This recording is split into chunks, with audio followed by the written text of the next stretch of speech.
சந்திரமா மனசோ ஜாதா என்கிறது ரிக்வேதம். சந்திரனுக்கும் மனசுக்கும் உள்ள தொடர்பை உறுதிப்படுத்துகிறது வேதம். சந்திரனுக்கும் மனதுக்கும் நெருங்கிய தொடர்பு இருப்பதாலேயே ஆங்கிலத்தில் மனநலம் குன்றியவர்களை லுனாட்டிக் என்று அழைத்தார்கள்.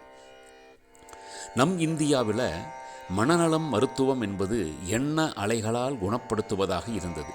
கவியரசு கண்ணதாசன் எழுதிய முதல் பாடல் என்ன தெரியுமா? கலங்காதிரு மனமே.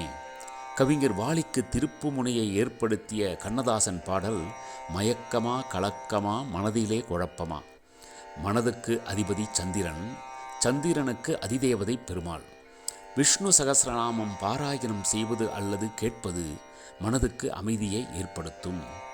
காலையில் விஷ்ணு சகஸ்ரநாமம் படிக்கணும், மாலையில் லலிதா சகஸ்ரநாமம் படிக்கணும்.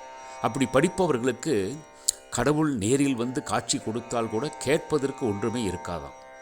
தனக்கு ஒன்று வேணுங்கிறத கேட்குறத எண்ணம் கூட குசேலருக்கு ஏற்படவில்லை. கண்ணனுக்கு என்ன வேணுன்ற எண்ணத்தினால தான் அவள் எடுத்துக்கிட்டு போனார். நாத் துவாரகா ஸ்ரீநாச்சி ஆலயத்துக்கு போயிருந்தோம். அங்கே ஒரு பெரியவரை சந்தித்தோம். அந்த பெரியவர் ஒரு அறிவுரை கொடுத்தார். இங்கு ஸ்ரீநாத்ஜி குழந்தை வடிவில் இருக்கிறார். குழந்தைகிட்ட இது வேணும் அது வேணும்னு நாம் கேட்கக்கூடாது.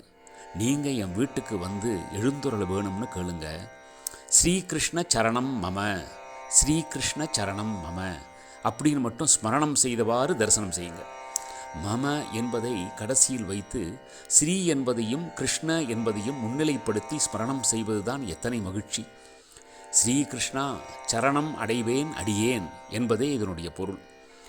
ஆத்மீக விஞ்ஞான ஆய்வு அறக்கட்டளையை தோற்றுவித்த பரம பூஜனீய குருதேவர் டாக்டர் ஸ்ரீ ஜெயந்த் பாலாஜி அத்துவாலே அவர்கள் லண்டன் மாநகரில் மனோதத்துவ நிபுணராக செயல்பட்டு வந்தார்.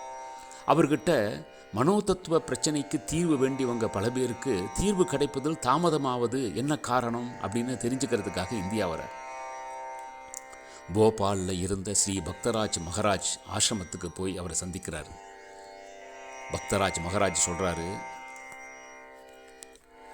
வாரணாசி கயா போன்ற க்ஷேத்திரங்களுக்கெல்லாம் போய் தத்தம் முன்னோர்களுக்கான பித்ருக்கடனை அவர்கள் செலுத்திய பிறகு அவர்களுக்கு மருத்துவம் பாரு அப்படின்றாரு மகராஜ். ஸ்ரீ குருதேவ தத்த, ஸ்ரீ குருதேவ தத்த என்ற நாமத்தை அவர்கள் சொல்லச் சொல்ல அவர்களது பித்ருக்களுக்கெல்லாம் மேன்மை நிலை கிடைத்து அவர்கள் மனப்பிரச்சனைகளிலிருந்து விடுபடுவார்கள் என்றும் அறிவுறுத்துகிறார்.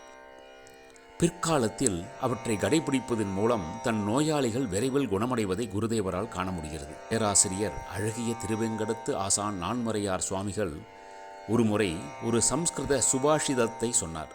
அதன் பொருள் ஆவாரம் பூ, தாமரை முட்டு, ரோஜாவின் இதழ் இந்த மூன்றையும் அரைத்து உட்கொண்டு வர மனம் அமைதியடையும், கோபம் குறையும் என்பதாக அந்த சுபாஷிதம் அமைந்துள்ளது. வெளிப்புற காரணங்களை ஆய்வு செய்வது விஞ்ஞானம், அகப்புற காரணங்களை ஆய்ந்து அறிந்து அகற்றி அருமருந்தாவது மெஞ்ஞானம். ஸ்தூலத்தில் இருந்து சூட்சுமத்திற்கு பயணிப்பது 6 அடிப்படை ஆன்மீக கோட்பாடுகளில் ஒன்று. தனக்குவமை இல்லாதான் தாழ் சேர்ந்தார்க்கு அல்லால் மனக்கவலை மாற்றல் அரிது என்கிறார் திருவள்ளுவர். நன்றி, வணக்கம்.